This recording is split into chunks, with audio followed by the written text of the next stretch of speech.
I'm a little bit nervous.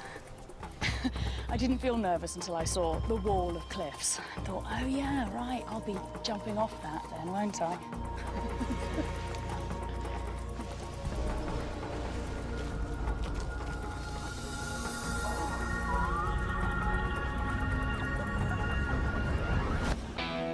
I'm Lucy Cook, and I love freaks. I am immune to cute. I do whatever it takes to seek out the world's strangest creatures in the wildest places. I'm on a mission to show you why nature's oddballs are truly the most amazing animals on Earth.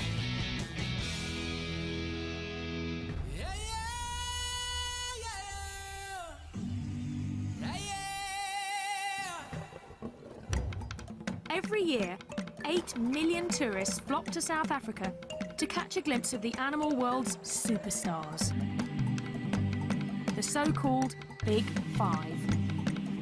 But I don't see why they should get all the attention.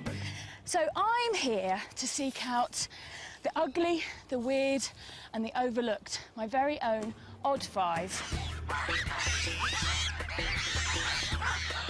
They're animals so bizarre that their strange looks and habits are getting them into trouble. Yet their freaky stories are rarely heard. Maybe that's because they've got some rather challenging personal habits.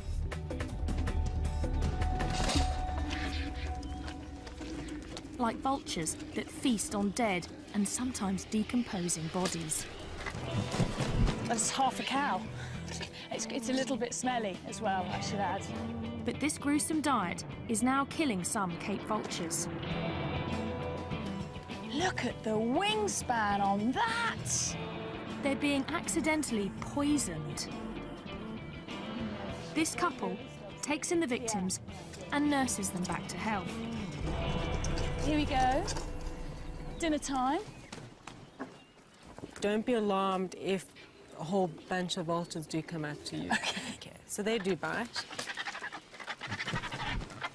If the birds are going to grab you, the first thing they're going to do is your eyes. So I have to wear sunglasses and a cap to protect my eyes from being pecked out. But other than that, apparently they're very friendly. Carry on walking.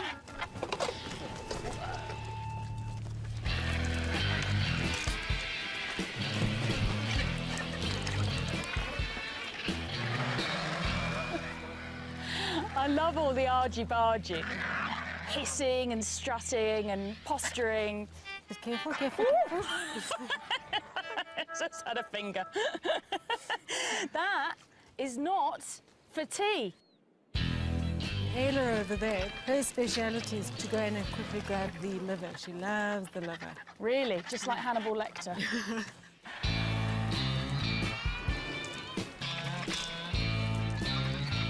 It's pretty obvious now why they have a bald head. It's to keep them clean when they're eating. Exactly. Yeah. They're actually very clean. They are. Every time they eat, they go and bath afterwards. They're a bunch of neat freaks, and they make life safer for everyone else. There could be anthrax, botulism, all sorts of nasties in that carcass. They don't get sick because they've got such an acidic stomach that their poo is a disinfectant. Theoretically, you could eat after a vulture's pooped on your hand. I'm not quite sure I'll do it. You've got to practice what you preach. You can't go around telling everybody they can use vulture poo as disinfectant and not have tried it yourself. That's a theory. The bird's stomach acid counteracts natural poisons, but not man-made ones. And that's the problem for many of these birds. A lot of farmers lace carcasses with poison in the hope of getting rid of problem animals like jackals or caracals or cheetahs. And vultures are the ones that end up locating the carcass. Now, after 8 months of rehab, 2 lucky birds are ready to return to the wild. We're going to go and try and catch a vulture. We're after that bird right in the middle, on the Okay. top. Yeah. Now we'll have a good idea how he flies. Here he Check his goes. flying. He's flying, looks okay. So I'll walk towards this way. Lucy, if maybe you walk close to the perch. Okay.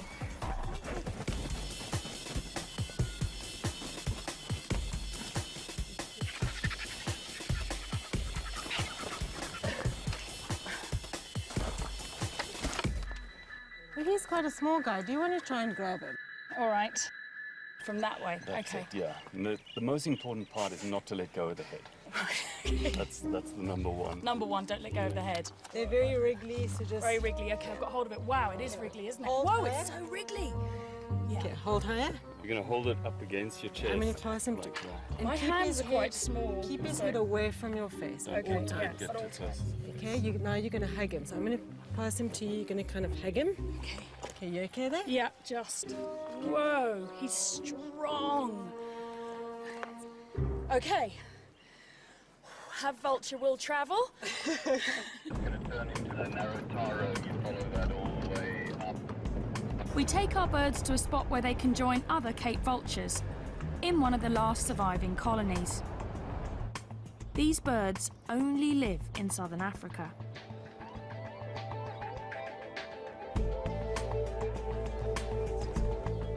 Let's give these birds their freedom then. Cool. Here you go. Time to go. There you go. Look, it's time to be free. This whole area, it's all for you again. I can't really believe it. No. There we go.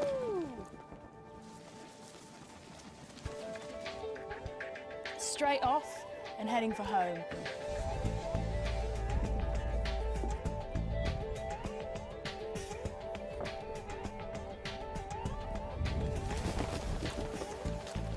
While many vultures nest in trees, Cape vultures are particular. He's heading straight for the cliffs. They only nest on high cliffs like these. And there's only one way I can see how they do it.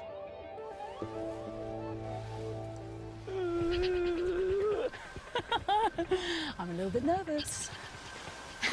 I didn't feel nervous until I saw the wall of cliffs. I thought, oh yeah, right, I'll be jumping off that then, won't I? Just about to jump off a cliff. What you get me into? That's Phil, my intrepid producer. Whoopah! Whoa! Oh my word! Oh my God!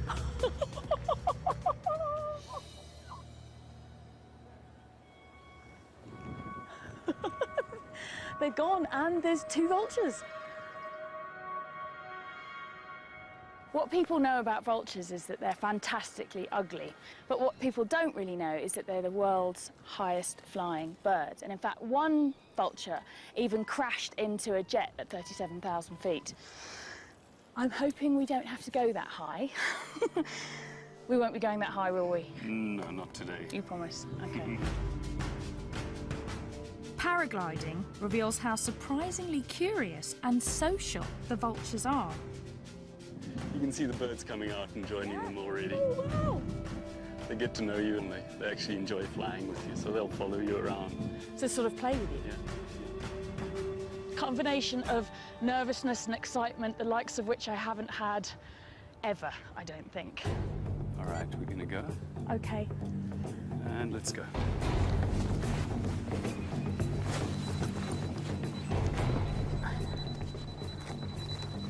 All right, and rotate. Run. Yeah.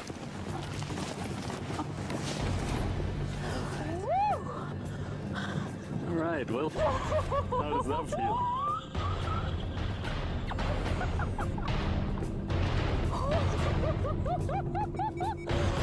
My knuckles are white. It's incredible though. And there are the vultures. Oh my word. Wow, they are all around us.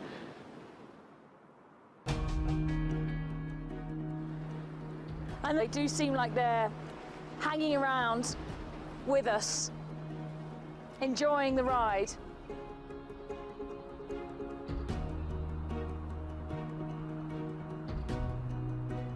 this is how you should see them to appreciate their beauty. And their extraordinary skills. So this is the perfect introduction to South Africa. South Africa is made up of all sorts of different micro-terrains, each with their own peculiar creatures. These cliffs are one of those unique hotspots. I can see right over the cliff where they're nesting now. It's 25% of the world's Cape vultures are nesting in these cliffs. Vultures are paying a high price for their taste for dead flesh. And now, even their keen eyesight is getting them in trouble. A threat I want to know more about. There's a big muti market here. Muti is traditional medicine. And apparently, vultures are a popular ingredient. There's everything here, actually. There's a lot of herbs and plants, and then just a lot of unidentifiable bits of animal. Oh, this was a big snake. Python. It's a python. Is that a cheetah or a leopard? Here you've got a whole baboon. That's what. You've got a lot of stuff, haven't you? Yeah, there are a lot of stuff. This is the wings for the vulture. That's a wing of a vulture. Yeah. Oh my God. Okay. What's your best stuff? What's your biggest seller? Vulture brains. People want vulture brains. That's the big seller, is it? Yeah. How to use And- this one? You can make powder. Yeah. And then you can put here. And Okay. then you can smell. It helps so you can see to the future, you can see what's coming, and they can give you this to open up your mind. Dimmy was once a student of all this, and I've asked her to be my guide. Also, it's good for gamblers. Yeah, it's good for the lotto. The lotto number. Lotto number. Right, okay. As if it wasn't bad enough that they got farmers poisoning them, they're also getting their brains sniffed in order to win the lotto. The belief is that the traits of the animals transfer to the buyers. The vulture's got amazing eyesight and makes you be able to sort of see into the future. Demi, can you help me? Does he understand that the vultures are endangered and that there's not many vultures left? Okay, ufungwazi ukuthi mhlambe ngevulture wangifana noma usala ngembuzi nge-A1. Yeah, I know. Yeah, it's true. But it's a business. Yeah. It worries him, but it's a business. It's part of a tradition begun centuries ago, before other threats put these animals in so much danger. There are clearly an awful lot of endangered species here. This is a scale of a pangolin. I love pangolins. Pangolin scale. A pangolin scale is said to protect you from evil, wrapping you in armour like the animal itself. In 2011, at least 8,000 of these bizarre mammals were seized from black marketeers. Some of them want their scales, while others are after their meat. In China, it's considered an exotic delicacy. They may be the weirdest of the freaky five, and I'm not leaving Africa until I've seen one.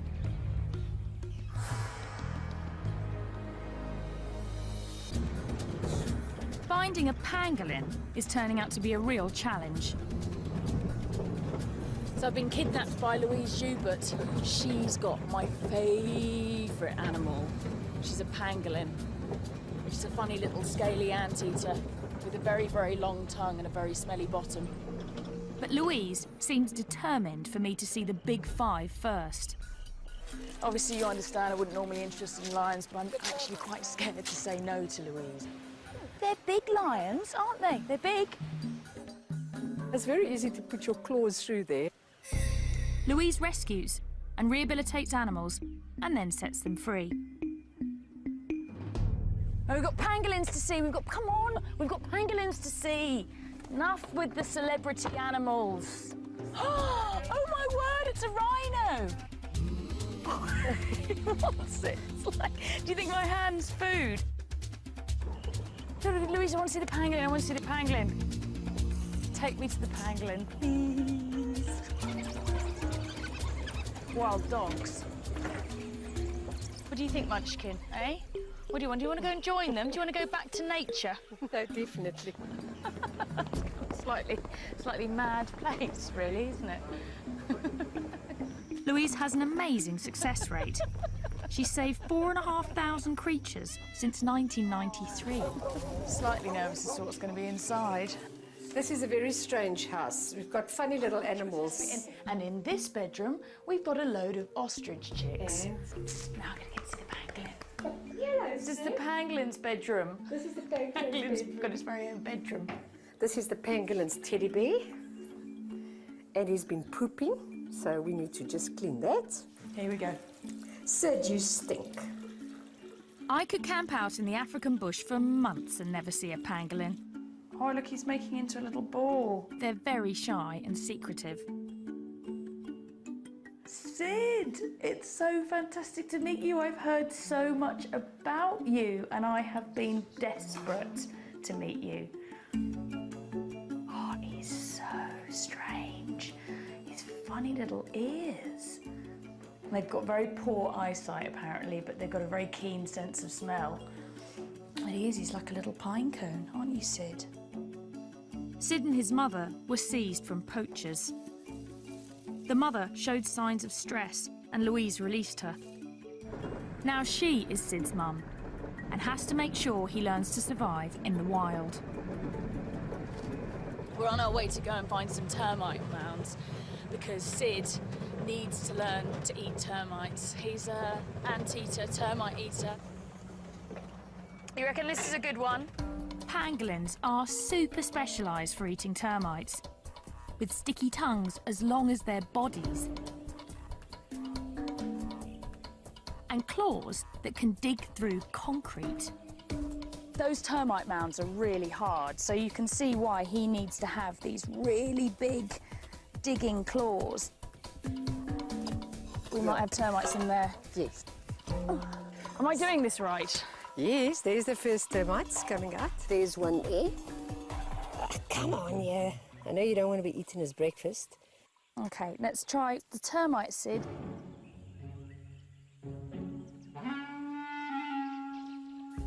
Come on, Sid, there's a termite. The termite, Sid, is there, right in front of your nose. No, okay. It's there. There it is. Look. Look there. Look. Look, termite. That way. Possibly still too small. We don't even know which particular type of termites he likes, or ants, or whatever, but we'll find out. Yeah. Soon, Sid should be able to sniff out termites from hundreds of metres away, and hopefully other pangolins. They communicate to each other by leaving scents from a gland in their bottom. And that's how it smells very bad to humans, but it probably smells fantastic to other pangolins. And so this just must be a crazy amount of new smells going on out here. See how he can curl like that into a ball? That's their defense, is that he can curl right up like that. It's the perfect time for Sid to start hunting for termites. They're emerging from their underground hideouts because the rainy season is starting. Look at that, big storm. But I'm afraid the weather will send the next of the Freaky Five running for cover. That's that pre-storm wind, here it comes. It's been so hot all day, and now this wind started up, and that always means, yeah, I can start to feel it now. It's suddenly the temperature has just dropped. I might go inside the car, actually. And now there's a hailstorm. Even the weather's odd. And it's going to make finding the crazy lizard I need to see next a little bit insane.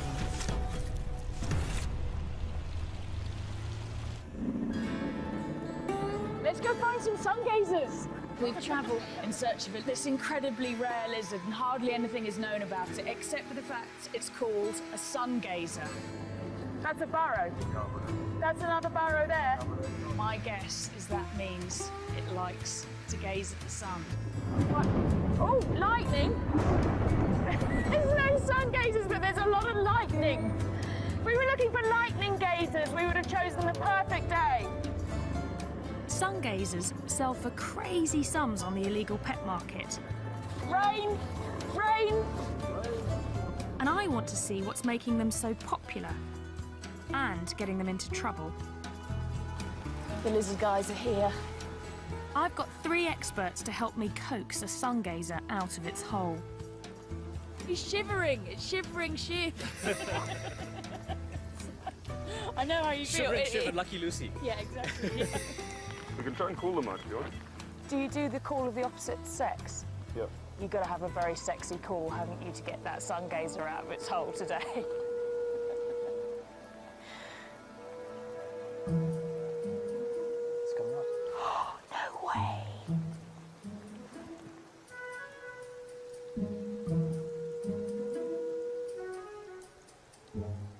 I'm just messing with you. Oh, I was all excited.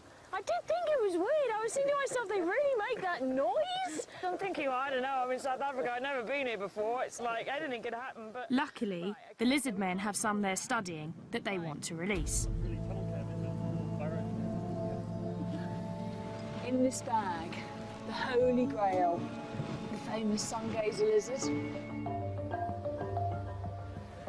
Wow, he's cool. Look, he's so thorny.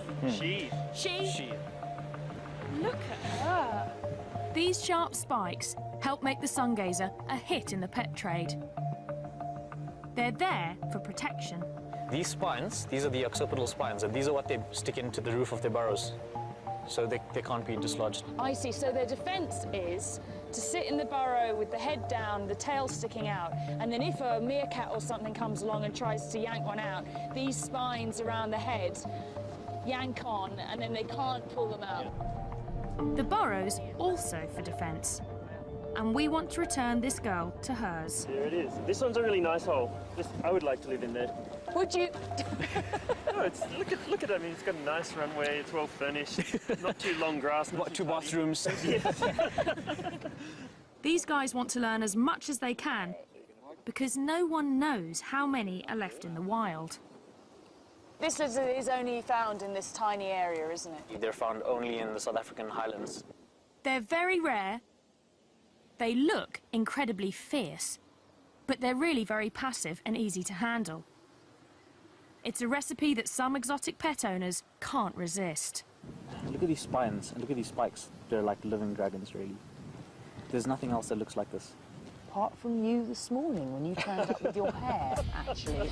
You looked quite like you'd styled yourself like a sun gazer. You know, you say owners start looking like their pets. Then you start looking like your study animal. Yeah. OK, well, listen, madam, you're going to go off and you're going to find yourself a boyfriend and make lots of little baby lizards. Go! On your marks. Get set. Go! Go on, girl. Go on. Yeah. You like lizards quite a lot, though, don't you, Shiv? Very much. Yeah, because I've seen your earring. Bit of a giveaway. Yeah. When you get into a project like this, you want to be the saviour, kind of. I think you'll be the saviour of the lizards. Well, I hope so.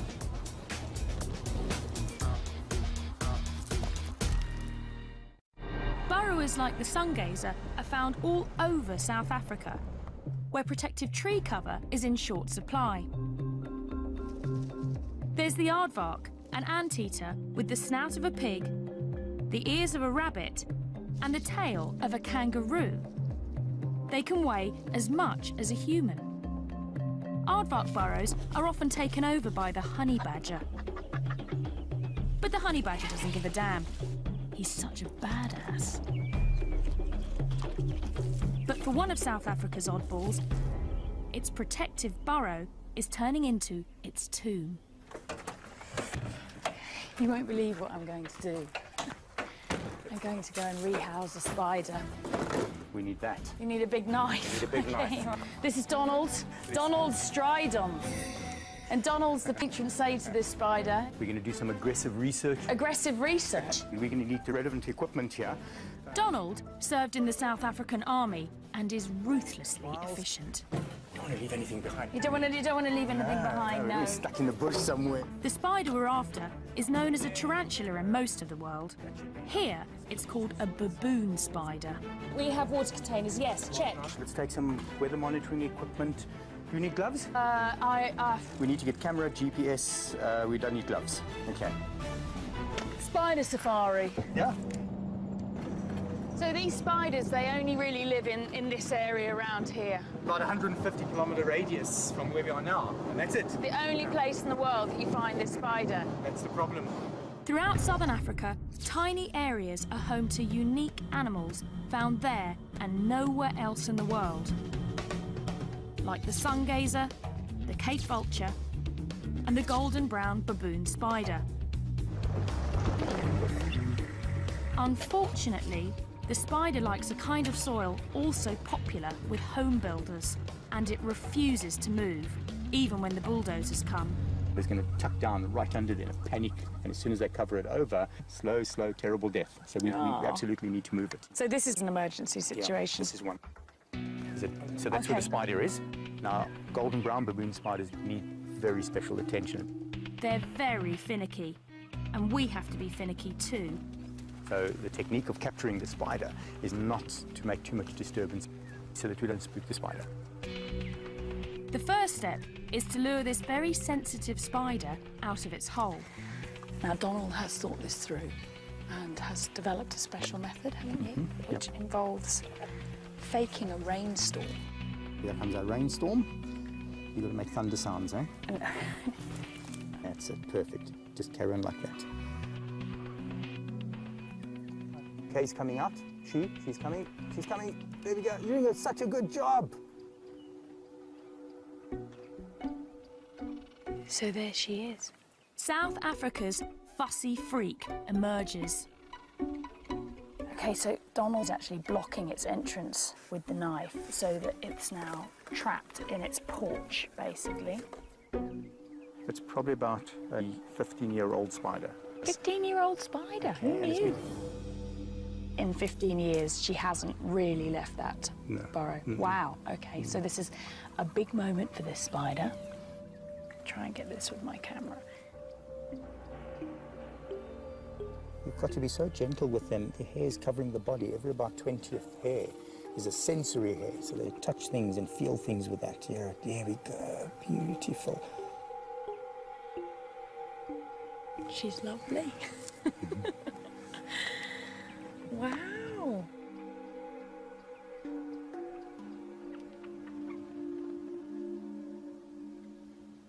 She's kind of on your hand already. Is she really already? Yeah, you hardly feel it. You know. I can feel it, yeah. Wow.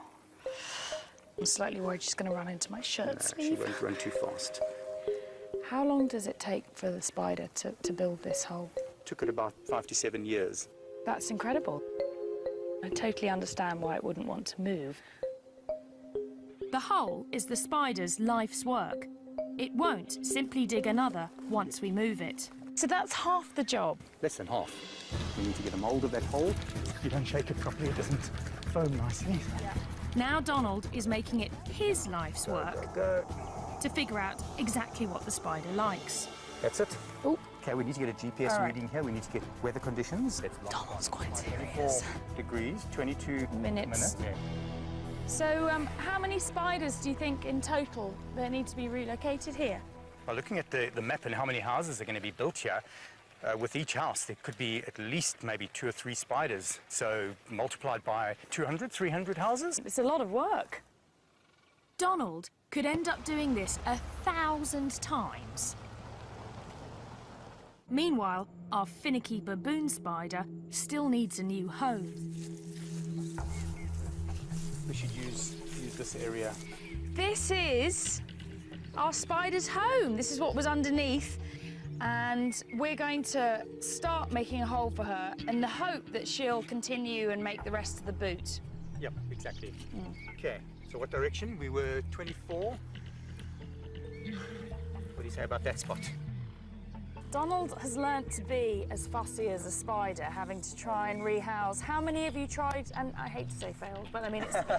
Probably about close to 50 that we've worked with. 50, yeah. 50. Of the 50 spiders, just one has accepted its new home. Right. We have a whole bunch here that we have in captivity. They're all waiting for homes. So until we find what the recipe is. And you've got to be very careful about what you're doing here, ma'am. Really? Lucy, yeah, you're scraping the hole wider and wider. That's no good. You see what you've done there? You've messed it. I have... Oh my God, I've ruined it. So I have to start a new hole. Okay, now look what I'm doing. The spoon has been taken away from me and handed back to the master. There's only one master, that's the master. Such love. Would you like to do the honours? I would love to do the honours. So I'll just put it straight into your hand. Okay. She is a really beautiful spider, actually. Okay, so I'm going to try her face first. Oh, let's see if she accepts it. You got a new home. You just realise there's something there. There's something there. So we can just guide her. We'll have to guide her because it's not her home. Is she going to accept into your hole. Hey, she's accepting it. Well done. Excellent. That's so cool. I'm so happy. If all goes well, she'll be here for another decade, where her reclusive life won't get her into any trouble. Well, only another 999 to go.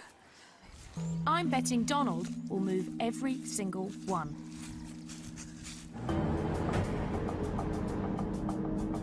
The spider would be helpless without Donald. But the last freaks on my safari help each other. And they're paying a steep price for it. They're bold creatures, far stronger and more agile than humans, with fangs longer than a leopard's. But it's the Chukma baboon's brain power that gets him in trouble.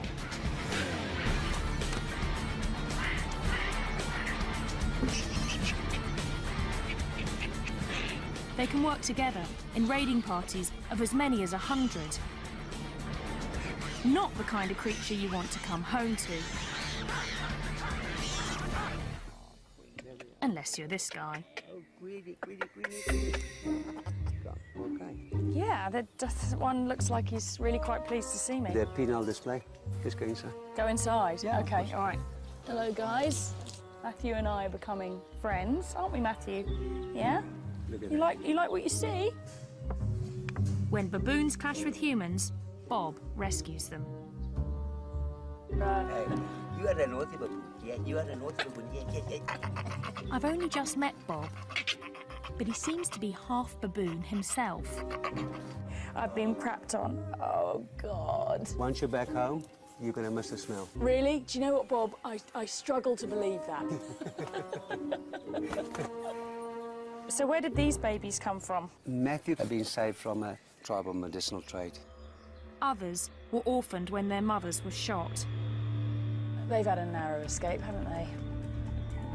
Today, many of Bob's baboons are supposed to go back to the wild.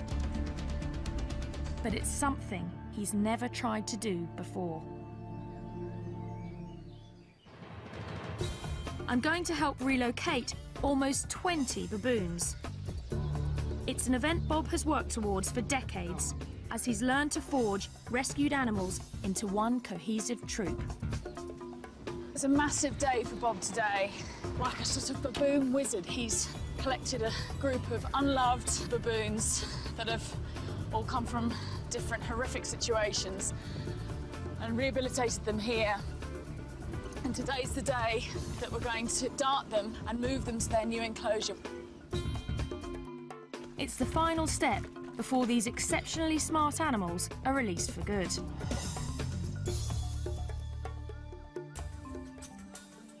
Oh, here they are. Wow.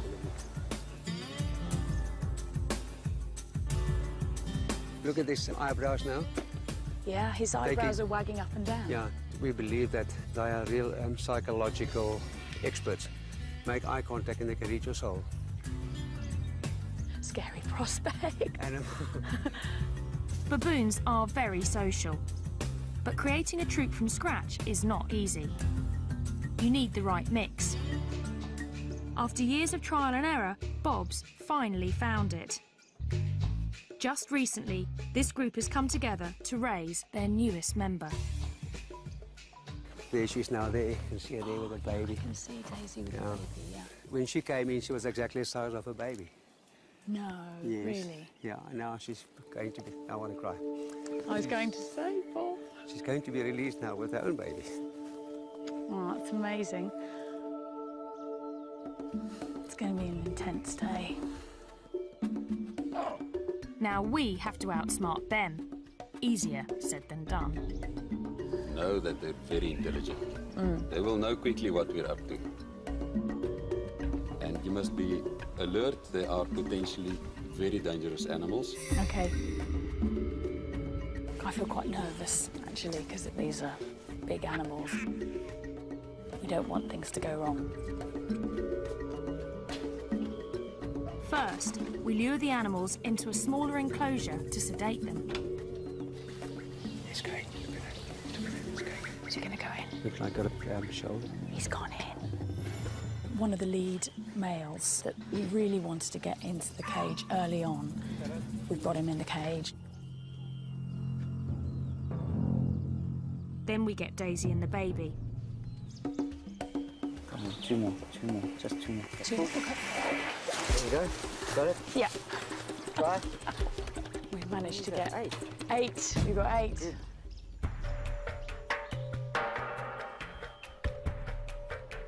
He's so jittery about seeing a gun, you know, because they've been shot at so many times. And Some farmers here shoot to kill any baboon they spot on their property. We want to capture the big male first, or he could make things more difficult.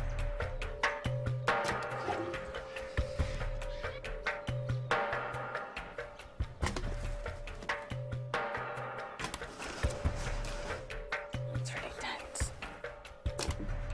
Go for it. Baboons are known to form really strong friendships. I think it's very sweet the way they're all cuddled up next to each other to go to sleep. OK, so now they're under. It's safe for us to go in. To get to the sedated animals, the team has to enter the larger pen, where the rest of the troop is anxiously watching. We're going to get them out as soon as possible. But stand by, Lucy. If something happens, you must pull at the door. OK.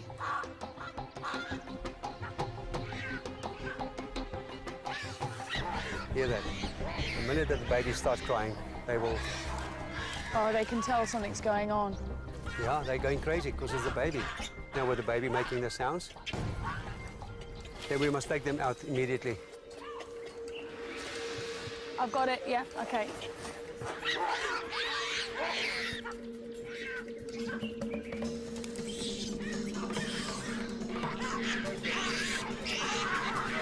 We take away their leader, and the troop really goes berserk.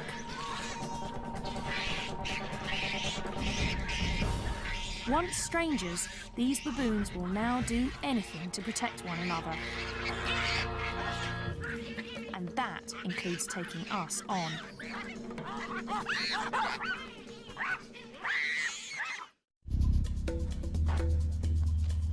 It takes half a day, but we manage to sedate the troop. OK, there you go, Bob. I got it. Let go. Let go. I got it. Yep, OK. He's left a message behind. Okay. Each gets a thorough medical checkup to make sure it's healthy enough to survive in the wild. It's a lot softer than you'd expect, given that they walk on their hands all day long. Baboons have evolved to forage on the ground because of southern Africa's lack of forest. Some think that's also why they have such huge canines, to fend off predators. Whoa, look at that. This is for the canine. To feel the back part of it here. I will check. I can feel that. Behind that tooth is razor sharp.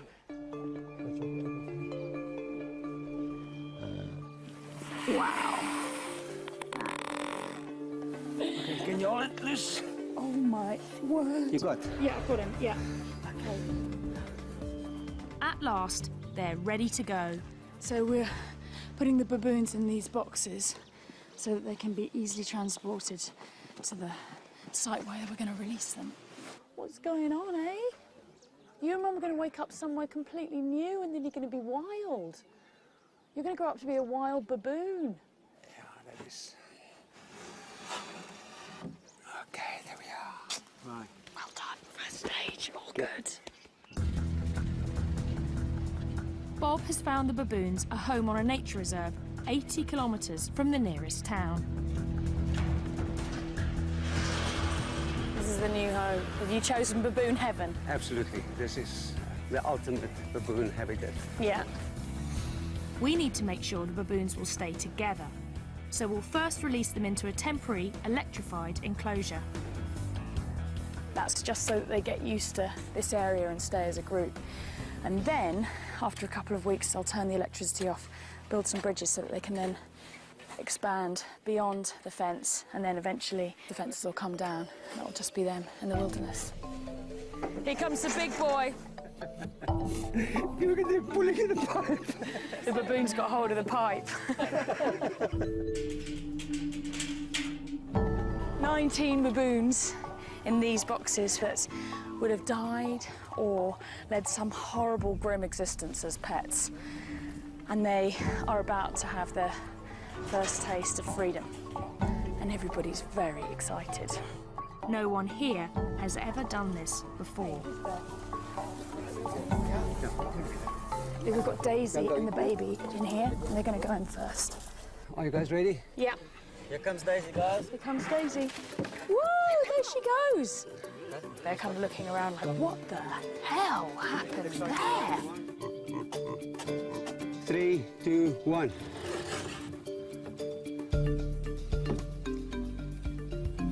Look at that. Emotion is running very high. Yeah. There you go. Yes, look at that. These ones are lively. It's not just the humans who are emotional. The baboons in there can see that there are other baboons that are free on the other side, so it's all getting a lot more exciting now. Wait, there's a baboon coming. Oh, very quick, very quick, quick, quick, quick. We released the entire troop without a hitch. 2 more happy customers. Well, almost the entire troop. He's not going quietly. We've got to get Matthew out. Whoa! Whoa! Are you ready, guys? This is the alpha. Look at that. He's the last one. The last one to go out. Yeah.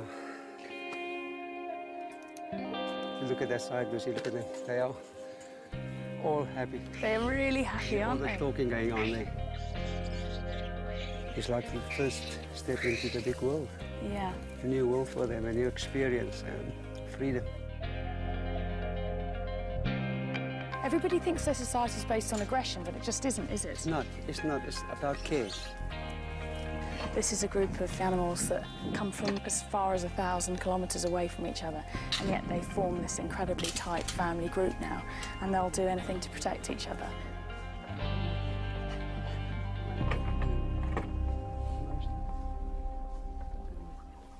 Oh, it's hard. You can't not be moved by this, can you? You know, it's like, it's an amazing, amazing moment. To survive in the bush, these baboons will need every bit of their extraordinary ingenuity. But here, they'll be far away from the human influence that turns their strange asset into a liability. Like the rest of South Africa's Freaky Five, their oddness works in this wilderness. And it's here we can see they're all as wonderful as they are weird.